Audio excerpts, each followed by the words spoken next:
Hello there, it's Ruth here, Artful Stamping. Welcome to another One Sheet Wonder Wednesday.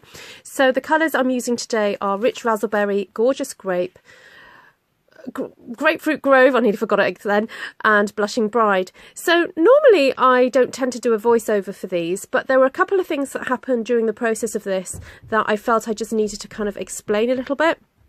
So here I'm using the Gorgeous Artisan Textures stamp, and this is the largest one that is in that stamp set with the pale Blushing Bride there. And here you see I kind of make a boo-boo. I forgot to clean the stamp before I used it. So I thought I'd keep this in just to show you that I do make mistakes. I'm a little bit naughty at remembering to clean my stamps, and so it's easily rectified, and with a kind of stamping style like this it doesn't really matter a great deal, so I was happy to keep the boo-boo in there.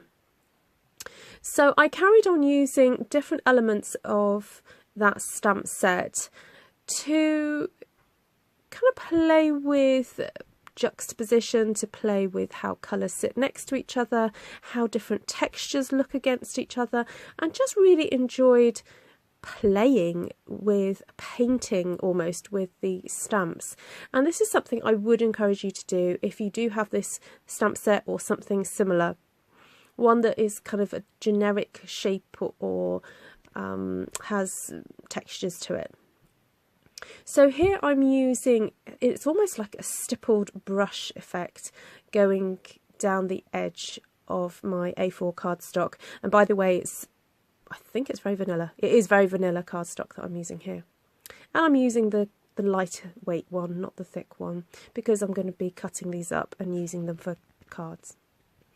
So then I decided to use the stamp that has, it almost looks like waves or rain, depending which way up you have it, and wanted to create this almost like rain streak effects, some coming from the top and some coming from the bottom going upwards.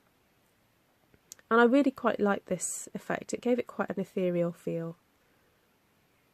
So I used Gorgeous Grape for those, and then here I am showing you that I did some stamp surgery. So basically that butterfly set comes with the large butterfly and the small butterfly attached, because it's to make it easier when you stamp them out, you can punch them out. However, I wanted to use these butterflies separately and didn't want to have the hassle of inking them up separately.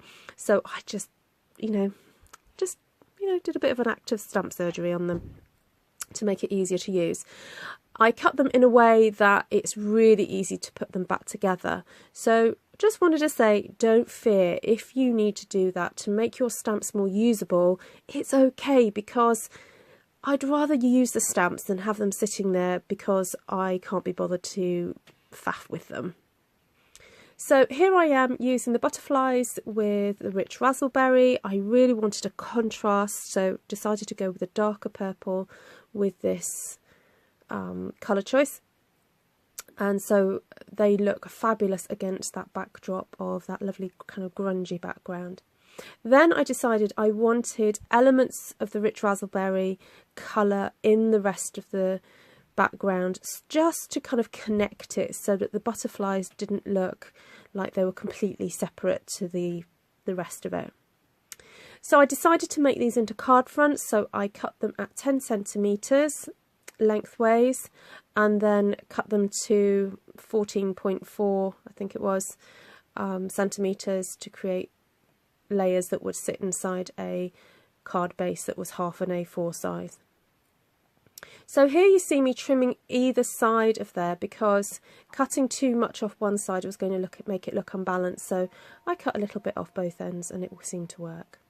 So here are the finished cards against different coloured card bases, just to show you how they can look so different. Even though they've got all the same colour scheme, they can look quite different against different coloured backgrounds. Thank you for joining me again today, and hope to see you again soon. Don't forget to subscribe if you like what you see, and I look forward to bringing another One Sheet Wonder Wednesday to you next week. Bye!